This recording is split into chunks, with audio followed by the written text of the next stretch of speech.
yan ang aming mga box na gin-open kahapon. So, ito na yung project na nagawa namin. So, ayan. So, nailagay na namin yung aming lamisa. Ayan. Hello, Lynn. Good morning. Morning. Ayan. Hello. Good morning. Ayan. Nagawa na namin. Ayan na yung dining. Ayan din ang salas. Naging mukhang sala na. Ayan na nag-iisang Santa Claus. Yan. Oh, di ba? Naayos na namin. Ayan, may banyo yan dyan. Yan. So, ito yung kabuunan ng salas. Yun. Nalagay na namin yung carpet. Yan. And then, ang pinaka-interesting na nagawa namin, ito yung yung space ng plate rack. Pag maliit pala ang bahay mo, pwede itong plate rack. Oh, ayun sa likod namin doon. No? Ito, tingnan nyo yung plate rack. Ayan, di ba? Maliit lang itong lababo. Yung lababo namin is maliit lang. Yung cute naman ng bahay ng aming boss. Pero tingnan nyo yung sukat ng lababo namin. 1, 2, 3, 4, 5, 7 lang yan. 7 lang kadangkal ko. Ngayon, wala kami malagyan ng plato. Pero tingnan mo yung binili niya na plate rack. Pinatong lang namin dito.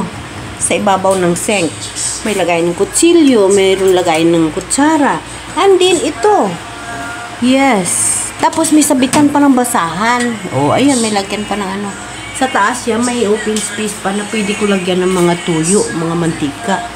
Ay, unique, diba? Maliit lang space na kakainin niya. Kasi, imagine mo, 7 dangkal. Saan mo ngayon ilagay yung mga plato?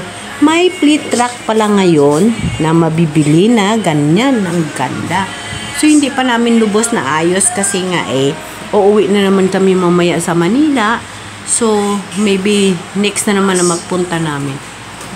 Ma-fix na talaga ito. So, at least, amazing, diba? You know? Yung plate rack, hindi na kumain ng space, pinatong na lang dito sa ibabaw ng sink. O, diba? O, so, ayan. So, tapos na yung weekend project namin ng kasama ko. Pinagtulong-tulungan namin lahat yung gawa dito sa bahay. Kaya, hindi na siya messy. May messy man, pero natural na lang yun, diba? At least, mukhang bahay na siya. Diba? So, ayan. Mukhang bahay na. So, okay. Yan. So, again, thank you for watching. Titingnan nyo na naman for next namin na punta dito kung ano ang magbago. So, ayan. Nabahay na siya.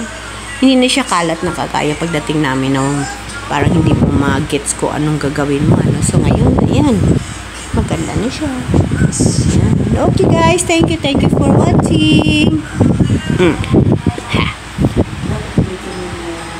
Tika pala, akit muna ako sa taas. Titingnan nyo yung bago din na ginawa doon. To yung hagdanan. Paakyat yan doon sa taas.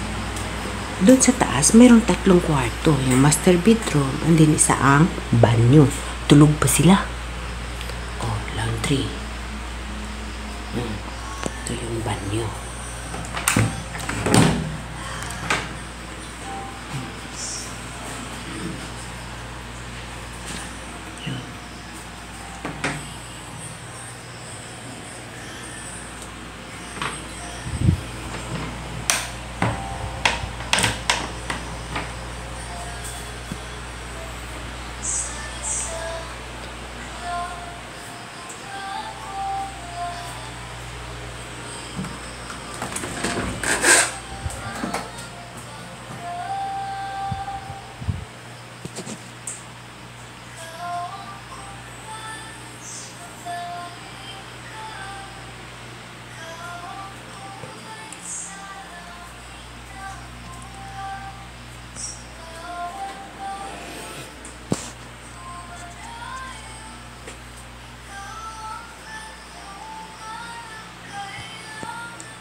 Yun, so bali, pinakita ko sa inyo yung mga kwarto doon sa taas.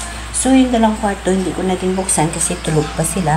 And then, yung kwarto na yun na isa, na may mga kabinet. Alam nyo ba yung kabinet na yun ay ginasimbo lang yung kahapon? Parang naka-built-in sa tingnan. Pero alam nyo, ginasimbo lang yan dito kahapon. Yun yung laman ng mga karton. Ang ganda tingnan, ano? Kala mo naka-built-in siya. Pero yun pala, ginawa lang yun. And then, yung CR na yun, yung sa Onodoro na yung na nakadikit doon, yun din, ginawa lang din yung kahapon. Nice naman tingnan, di ba? Maliit yung space pero marami sa nailagay dahil sa mga ginasimbol ng mga gamit. So, ayun guys, no, little house pero napakaganda. Marami siyang mailalagay dahil sa mga gamit na mga pinamili, kagaya yung kabinet, ang ganda ng kabinet, built-in tingnan, pero sa totoo lang, ginasimbol lang yung kahapon. So, ito pa yung mga gamit na yan, guys. Yun, 3 ang kwarto, may isang banyo sa taas, dito sa baba, ito dining, sala, tapos may banyo din. And then, itong little sink na ito, na ang plato na sa taas din.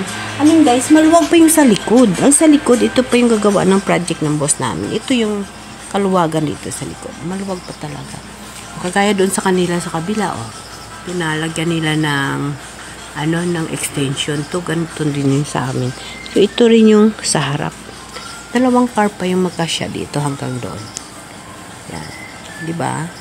So, ito yung estilo ng bagong bahay na binili ni ma'am para sa punta-puntahan namin pag weekend. O, ayan. Yan yung mga nilagyan ng mga built-in cabinet. Ay, mga assemble cabinet kahapon.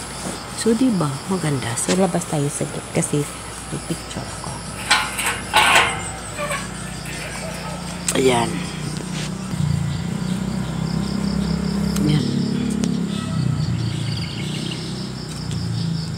So, maliit lang siya pero maganda ang pag-ayos at saka yung space niya sa loob. Maliit lang siya. Parang kusina lang sa bahay sa Manila. Pero napakaganda sa loob dahil inayos.